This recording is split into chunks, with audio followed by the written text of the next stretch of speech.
Marko, Juras here from Realty, and today I'm talking about earthquake safety and primarily single-family homes. And does the prospective buyer in Victoria, BC care about earthquake safety when they're shopping for a home?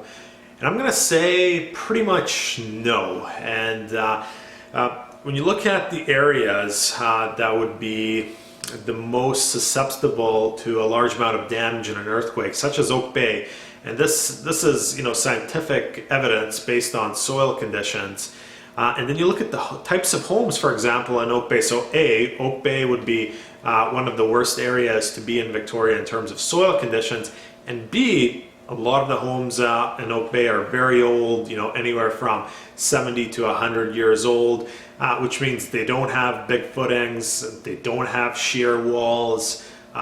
Some of the foundations are not bolted to the framing structure. So basically, the worst possible spot you can be in is an old home in Oak Bay in terms of an earthquake.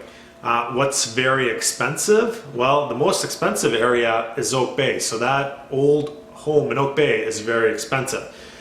Now, if we switch over to improved earthquake safety, so you want to be ideally on rock, and ideally you want to be in a modern home. A brand new home would have big footings. It would be engineered by a professional engineer to current seismic standards. It would have things called shear walls, a lot of different types of brackets in place to hold it to the foundation and to hold the framing structure together and to transfer load, etc. Where do you find brand new homes on rock? Most of them you find in Langford.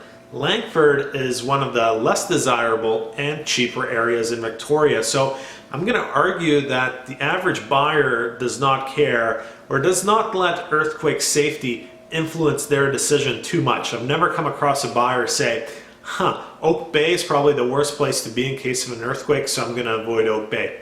You just don't see it. People are more focused on, hey, I want my kid to go to Willows Elementary School, so I'm going to buy an Oak Bay. That's it for now. Marko, Juras, Realty.